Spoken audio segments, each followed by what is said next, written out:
Hello and welcome back to Let's Play Crusader Kings 2 as the Empire of India. In the last episode we declared war upon the Byzantines for just fun, basically. We are going to take a duchy from them in the Holy War, but just wanted a last climactic war for this series to go out on a high note, basically.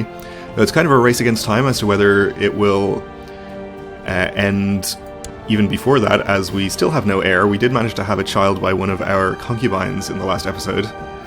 Though unfortunately it was a daughter, so she is still behind the male heir of not my dynasty in the line of succession.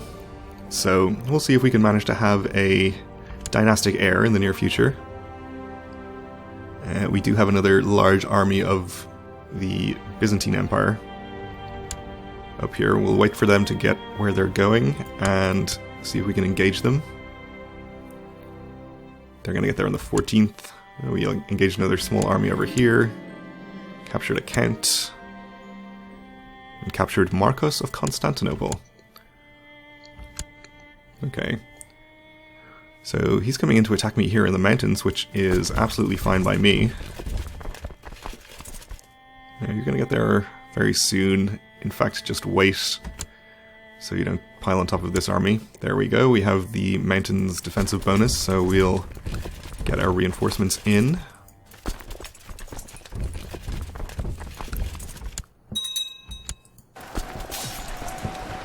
We at least have some leaders in charge, even though they're pretty bad. Hopefully we can hold out long enough for reinforcements.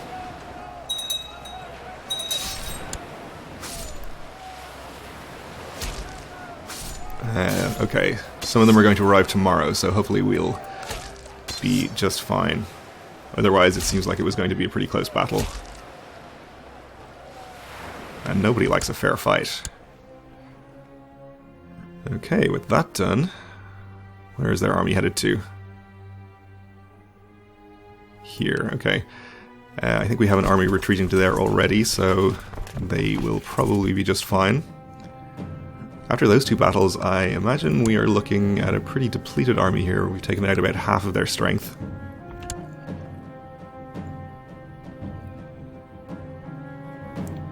And we still have more reinforcements that have yet to even take part in a battle.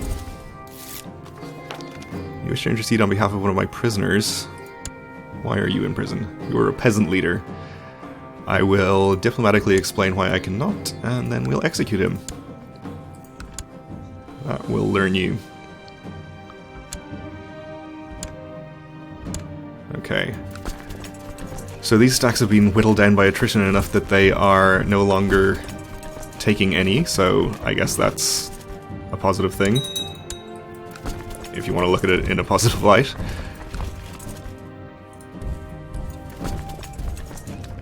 You can actually just head over here. You can start heading in this direction as well. Soon we'll run into the rest of the Byzantine army at some point. We're up to 54% already just from battles.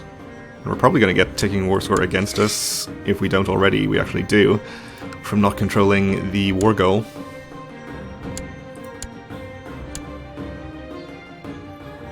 So perhaps there's an argument to be made for leaving a stack behind to actually siege some holdings in there.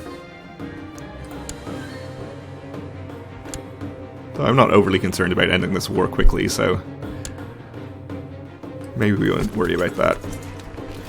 You're going to get there on the 26th, and you are getting out before that. So we'll send a stack over here to intercept you, hopefully.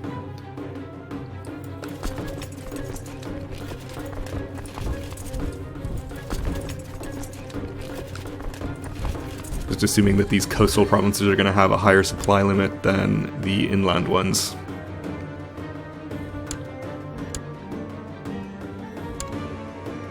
Okay, we did catch this army with, unfortunately, the river and terrain against us. But hopefully the numbers will carry the battle for us.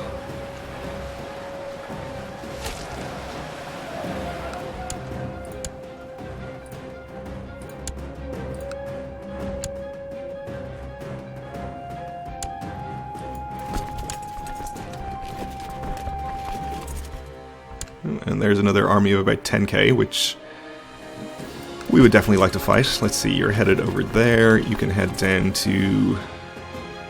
I'll actually just wait where you are for the moment. This is all of our armies, right? We didn't leave any behind. Nope, okay.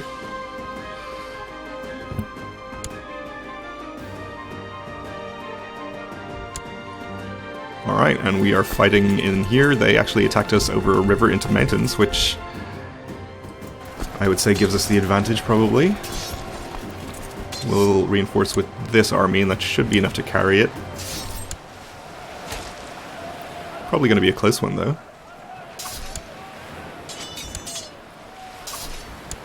We're going to get here this very day, so get in there. Win a small battle there. Ooh, one flank broken each. It is a close one.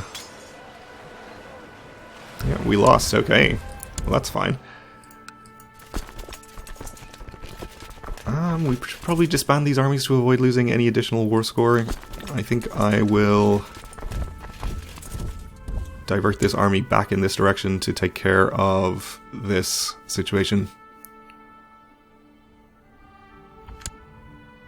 The Byzantine army is still about 6,000 strong, and they're heading to Edessa, so we can catch them there. Oh, no, they've changed their mind. They're after this army now. Alright, I'm just going to disband this one.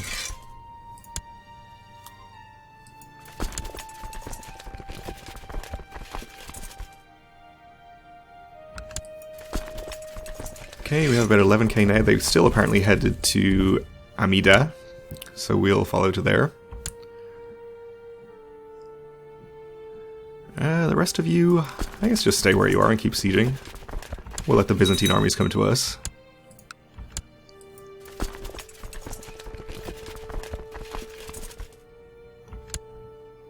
We have about 7,000 here still, so we'll just attack them in the mountains. I think we have the numbers for it. Let's appoint some good leaders, though.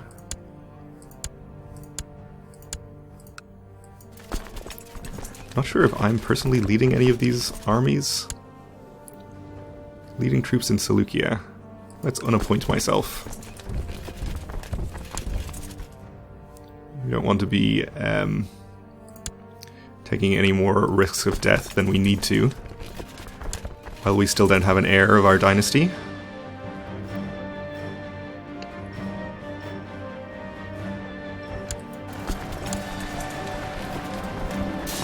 We cornered a mayor and slew him. Good riddance. Oh, and we're now in a budget deficit, okay. Yeah, mostly from retinue upkeep. So we'll have them only reinforce at half speed, which probably still won't put us in the positives, but we'll see how it looks in a month here. Okay, we won this battle. Captured some guy.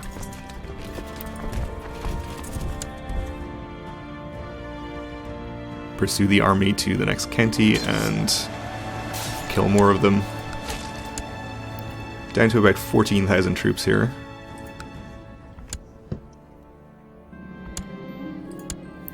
Oh, we captured a duke. 2 of them even. We'll keep following this army.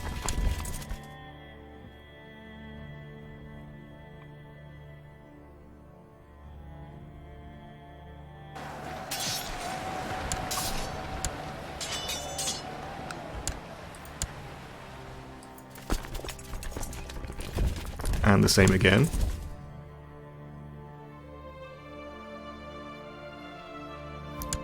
Okay, we are still negative here. I'll just stop reinforcing the retinue entirely.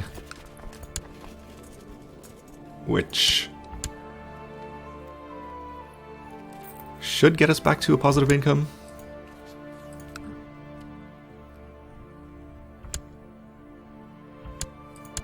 Okay, that's that army mostly dealt with.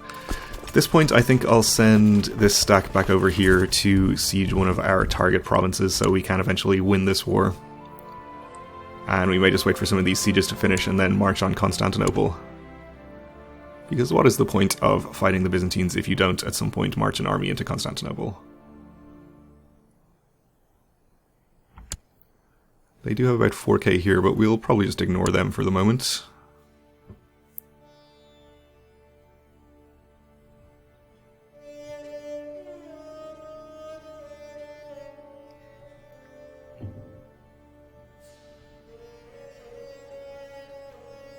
Okay, our income is positive again, so that's good. And we even stole some technology from Constantinople to add insult to injury.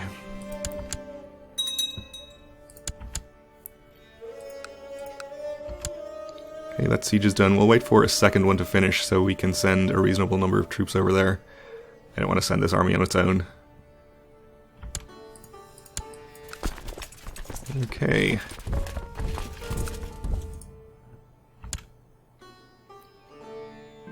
And up you go. Okay, so our plot is succeeding on our heir. We do still have an heir of our dynasty third in line, so a couple of murders here will at least allow us to play on a little longer if we were to die.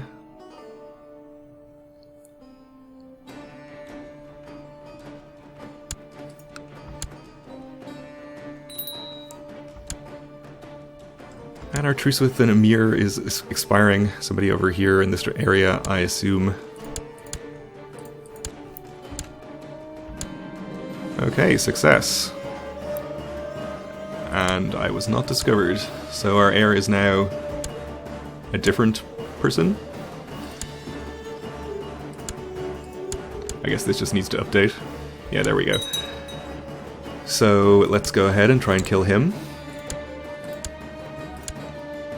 Not as much support for this one immediately.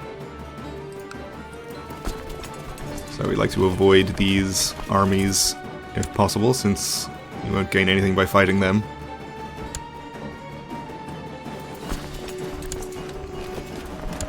And we'll just pile both of these into Constantinople.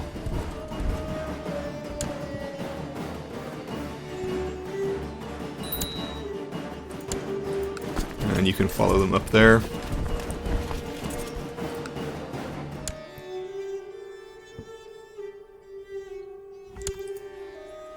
Okay, only 84%. We can unfortunately not really afford to throw many bribes around here. We can afford a couple if you guys only want 20 gold.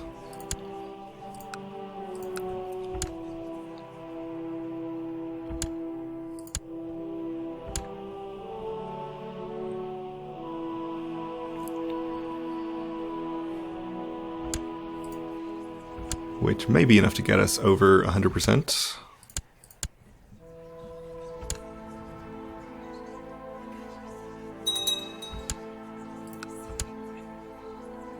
If you will ever join the plot. Oh, and there we go. We died. Well, that's fine. I mean, we did at least get an army into Constantinople. And we had a good long run. So, unfortunately, we can't really look around the map here with this in the way. But from the little bit I can see over the edge of the screen, it looks like Europe is not too much different from the last time we surveyed it. After a lineage of 10 characters, only 10 characters, your line has ended with the death of the heirless Karamutayan Pandya. With a score of 100,000, we beat House Capet just by 200 prestige. That is actually extremely appropriate. Descended from Robert the Strong, who was a power figure during the reign of Charles the Bold. His descendants would be kings of France in 1066. Although by 1322 the main line would die out, cadet branches still ruled in 1337 as kings of France, Portugal, Naples, Hungary and Navarre. Cadet branches would also hold the duchies of Brittany, Burgundy, Bourbon, Provence and Achaia. One further cadet branch would hold the dignity of emperor as Latin emperors of Constantinople. Truly the greatest dynasty of medieval Europe. Well, doesn't count India, apparently. And unfortunately there is, I think, a bug with the game over screen here where you no longer get to see all of your characters, only the most recent one. Although maybe we can see them in the chronicle here. This is the Chronicle of House Pandia, in which is contained the record of its yearly fortunes, glories, and difficulties. Okay. Well, I don't really want to look through the whole chronicle because it is actually not that interesting. Even the messages about the stars falling from the sky do get old after a while. So yes, that is going to do it for this episode. Thanks for watching. I've had a pretty good time with it. I hope you did as well. We'll probably be starting a new Crusader Kings 2 series, the subject of which I have not yet decided, but I hope you'll join me for that in due course. And again, thanks for watching.